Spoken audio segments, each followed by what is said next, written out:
ఆంధ్ర తెలంగాణలో తక్కువ ఫీజులతో high quality results ఇస్తున్న ఏకైక సంస్థ తిరుమల్ ఐఏఎస్ ఇన్స్టిట్యూట్. రతన్ టాటా ఈ రోజు మన మధ్య లేకపోవచ్చు, కానీ ఆయన చేసిన కృషి, జ్ఞాపకాలు, ఆయన నిర్మించిన సంస్థలు ఎప్పటికీ నిలిచే ఉంటాయి. రతన్ టాటా అంటే లక్షల కోట్ల సామ్రాజ్యానికి అధిపతిగానే కాదు, ఒక మహోన్నత మానవతా మూర్తిగా, సమాజ సేవకుడు కూడా.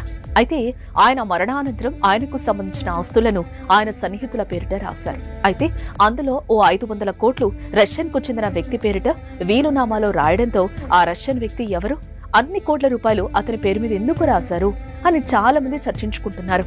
ఇంతకు అన్ని 100 కోట్లు ఆయన పేరు మీద టాటా ఎందుకు రాశారో తెలుసుకుందాం.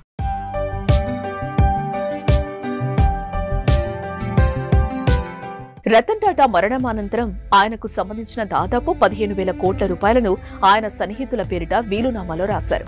ఆయనతో సన్నిహితంగా ఆయన వద్ద 3 దశాబ్దాలు పనిచేసిన వారికి తన ఆస్తుల్లో వాటాలను రాస్తూ వీలునామా చేశారు రతన్ టాటా.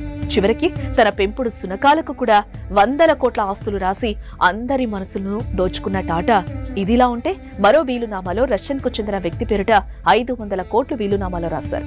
ఆయనే జంషెడ్పూర్ కు చెందిన ట్రావెల్స్ వ్యాపారవేత్త మోహిని మోహన్ దత్తా.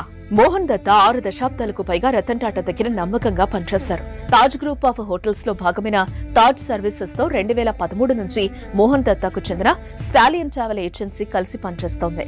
అయితే చాలా కాలంగా టాటా కుటుంబానికి మోహన్ దత్తా చాలా సన్నిహితంగా ఉండేవారట.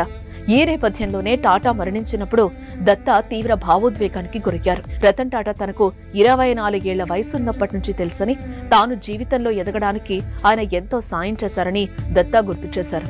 ఈ తరుణంలోనే డిసెంబర్ 2024లో ముంబైలోని ఎన్సీపీఏలో నిర్వహించిన టాటా జన్మదిన వేడుకలకు దత్తాను ఆహ్వానించినట్లుగా తెలుస్తోంది.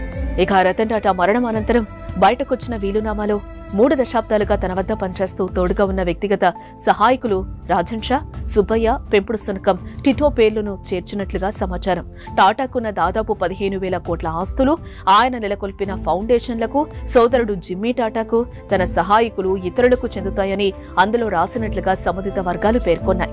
ఏదేమైనా తన ఆస్తులను తన వద్ద నమ్మకంగా పనిచేసిన వారి పేరిట రాసి తన మంచి మనసును మరోసారి చాటుకున్నారు రతన్ టాటా.